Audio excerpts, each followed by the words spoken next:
Hello, my name's Colin Clark. I'm the co-creator, producer and director of a brand new musical, Birdsong In Bedlam, that should have been premiering in Bolton today. I'd like to take this opportunity to let the actors from the show tell you about their passion and about what the current situation means to them.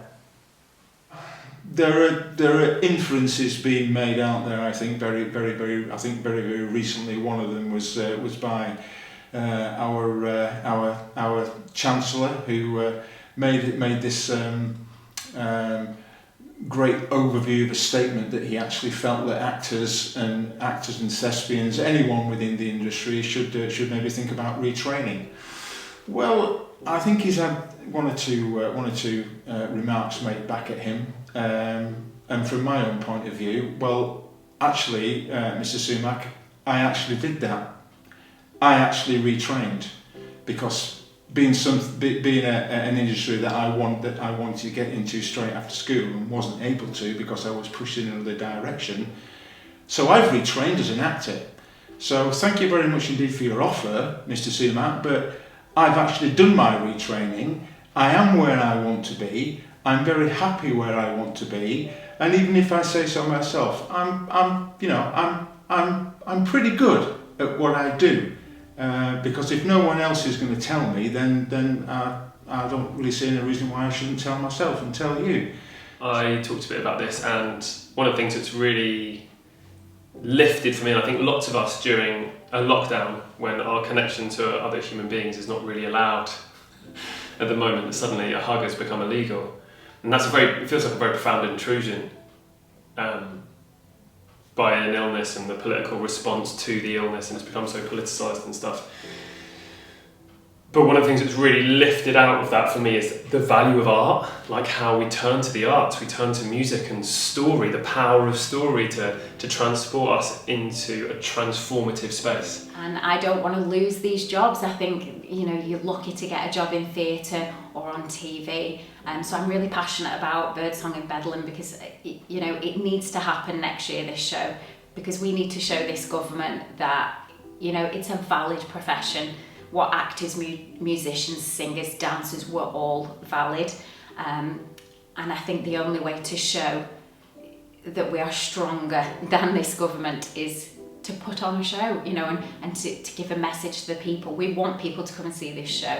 We want audiences to experience, entertainment and see the hard work that goes into theatre and performances, and the work that's been put in so far from each and every one of this cast is overwhelming. And we're giving our time out of hours as well to make these characters in the show the best they can be. I think one thing that I've really noticed is that a lot of my friends and myself as well, like they say rethink, reboot, retrain, whatever their slogan is, but a lot of us do have other jobs. Like being in the performing arts kind of industry, it's not normally enough unless you're working consistently to be able to just do that as your sole focus. A lot of us are multi-skilled already to be able to financially support ourselves when we're in and out of work, because that's obviously self-employment. Art is so important to people. It's uplifting. It's more than just watching something on the TV. It's people's emotional state, people's mental health. I think it helps. We've had that. I've experienced that as a coach.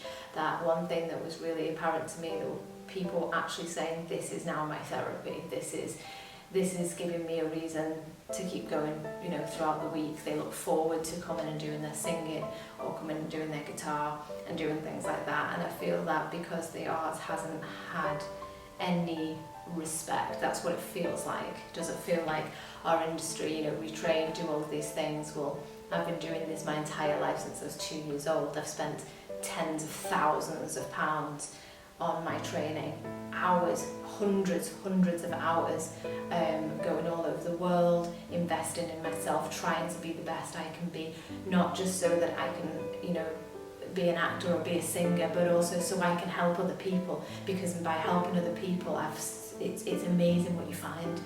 I honestly, obviously I'm a voice coach, and the amount of times in my sessions people are like, I feel so much better because I sang, because I used my voice.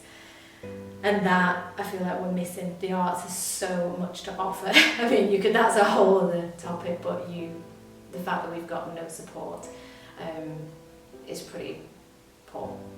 In this whole lockdown, it almost ruined my motivation of the creative that I want to be. And so my goal in life is to be a director, I don't know if it's film or theater, but this whole lockdown just abruptly stopping, my motivation just went straight down a steep hill. And I was really struggling to just remember who I was, trying to go back to that space of mind. And after coming back from it, I felt almost sluggish, but then meeting everyone here again today was the reason why I want to be in this industry. Yeah, it's hard, understandable, but this is why I want to be in it. I want to have my own say in it. I want to be a part of the process. I want to be a part of the great creative industry that it is. Everyone knows the industry is in trouble.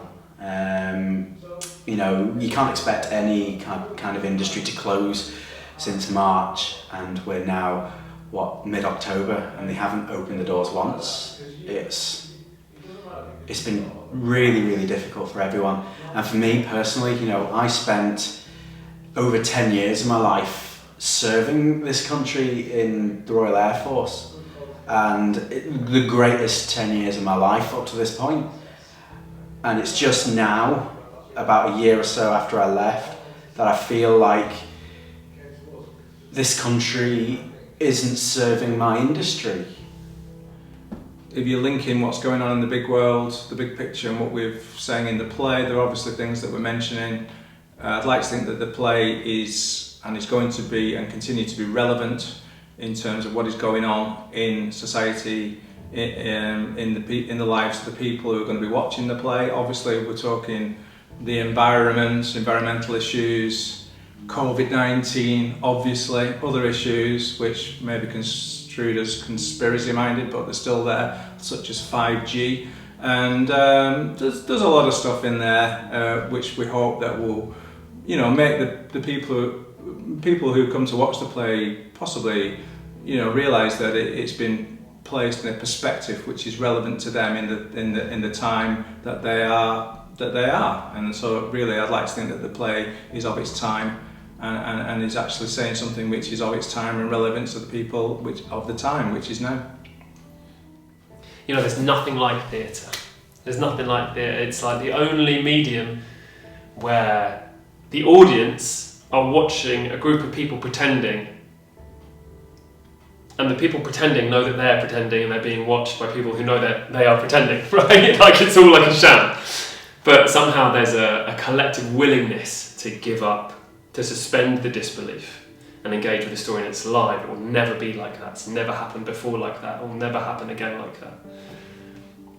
And that preciousness, that unique moment that an audience gets with the play is life, right? That's what life is. It's an unpredictable, unreproducible event. So thank you for your offer, but don't call us, I'll call you. So yeah, as I say, I'm very passionate. I'm looking forward to going away with my notes and delving into Laura more, and hopefully, you know, we can get the enthusiasm for the show out there, and then we can get, you know, these lovely audience members to come back to the theatres when they reopen, and hopefully enjoy Birdsong in Bedlam.